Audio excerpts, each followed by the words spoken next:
자, 여러분, 예루살렘 초대교회 하면 뭐가 제일 먼저 생각나세요? 아마도 모두가 자기 것을 나누고 서로 사랑만 하는 거의 뭐 지상낙원 같은 그런 모습? 아니면 그냥 성경에나 나오는 좀 비현실적인 이야기? 오늘 바로 그 신화 같은 이미지를 한꺼풀 벗겨내고요. 성경과 역사가 진짜로 보여주는 초대교회의 생생한 현실, 그 안으로 한번 같이 들어가 보려고 합니다. 바로 이 질문. 이게 오늘 이야기의 핵심입니다. 우리가 막연하게 그리는 이상향이 아니고요. 실제로 그 땅에서 숨쉬고 웃고 또 때로는 다투기도 했던 바로 그런 사람들의 진짜 공동체 이야기죠. 어쩌면요. 그들의 진짜 모습소에서 오늘 우리가 잃어버린 가장 소중한 가치를 다시 발견하게 될지도 모릅니다. 자, 그럼 오늘 우리가 함께 떠나볼 시간여행의 경로를 간단히 소개해 드릴게요. 먼저 초대교회가 어디서 모였는지 그 공간에 대한 오해부터 바로 잡을 거고요. 그리고 그들의 삶을 움직였던 4가지 핵심 활동은 뭔지 알아볼 겁니다.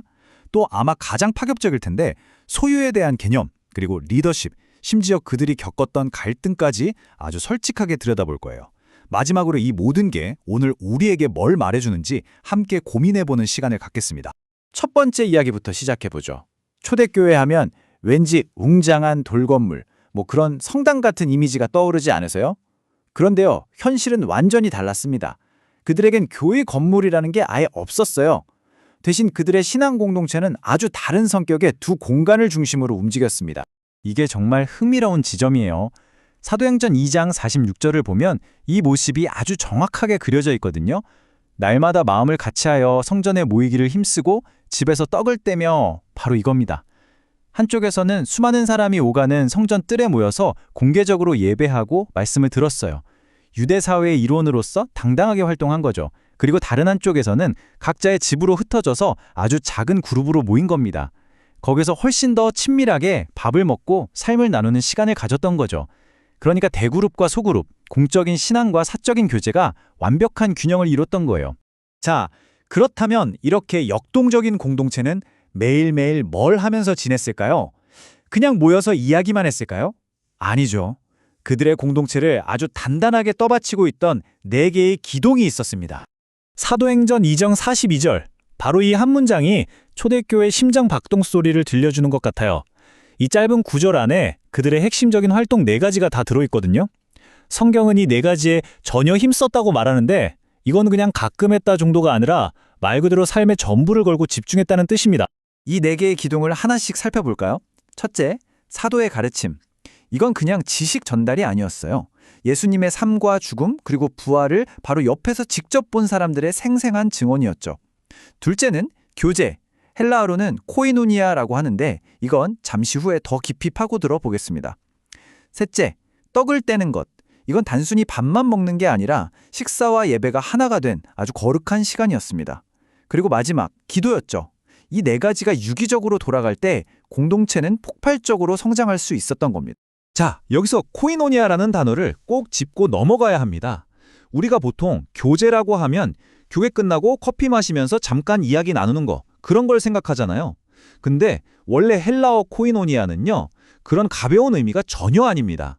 참여, 나눔, 동참, 이런 뜻이에요.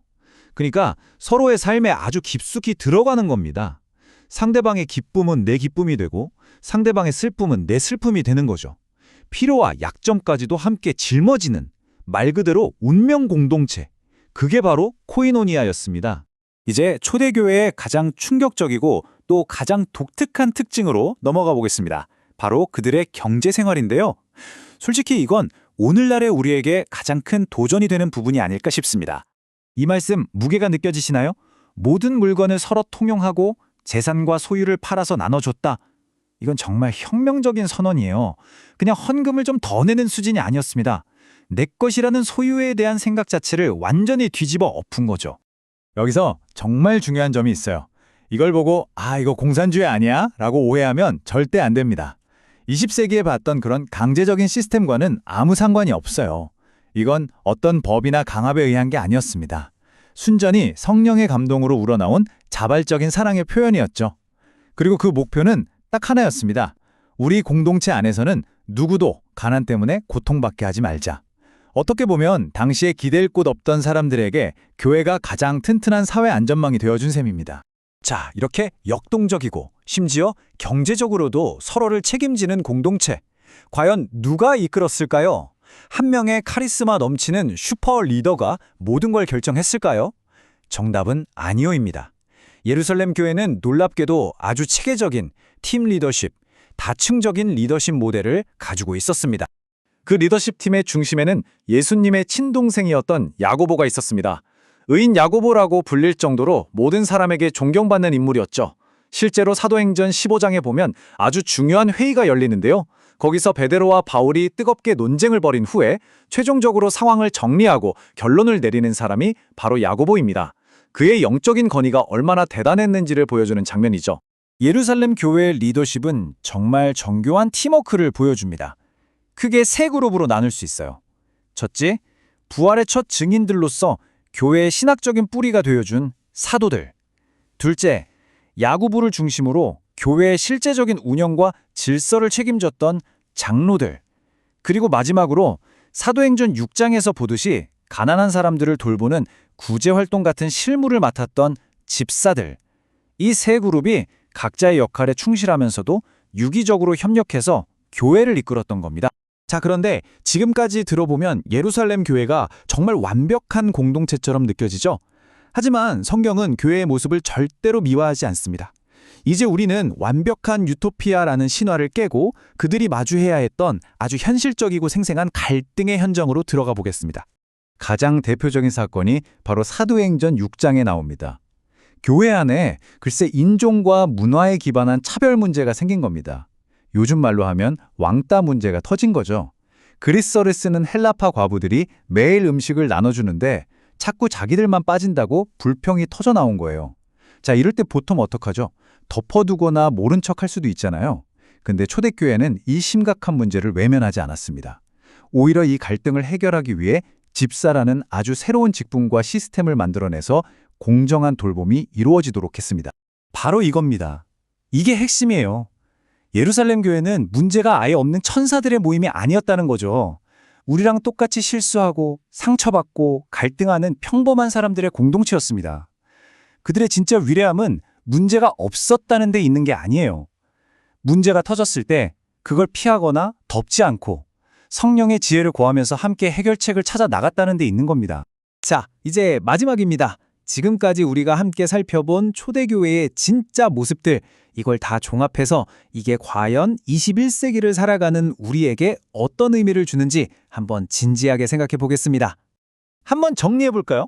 초대교회는요, 성전이라는 큰 공간에서의 예배와 가정이라는 작은 공간에서의 친밀한 교제가 균형을 이뤘습니다. 화려한 이벤트가 아니라 말씀과 관계, 그리고 함께하는 밥상이 중심이었죠. 심지어 지갑까지 열어서 가진 것을 나누었고 한 명의 스타 리더가 아니라 여러 리더들이 함께 섬겼습니다. 그리고 문제가 생기면 피하지 않고 복음 안에서 풀어가는 용기를 가진 공동체였습니다. 이제 이 초대교회의 모습을 거울 삼아서 우리 스스로에게 한번 질문을 던져볼 시간입니다. 지금 내가 속한 공동체의 가장 중요한 우선순위는 뭘까요?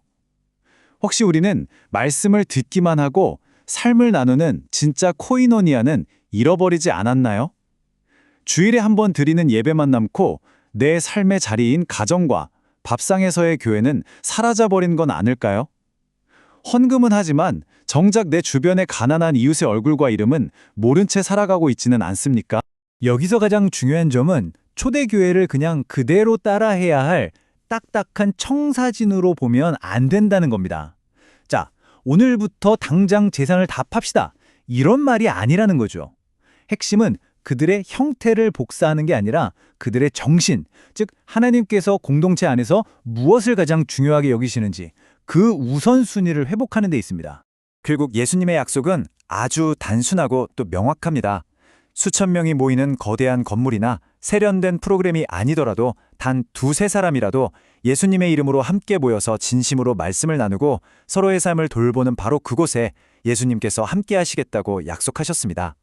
예루살렘 초대교회는 바로 이런 공동체가 이 땅에서 가능하다는 것을 보여준 하나님의 모델하우스 같은 곳이었습니다. 어쩌면 오늘 우리의 가장 작은 모임이 바로 그 모델하우스를 다시 짓기 시작할 수 있는 가장 완벽한 장소일지도 모릅니다.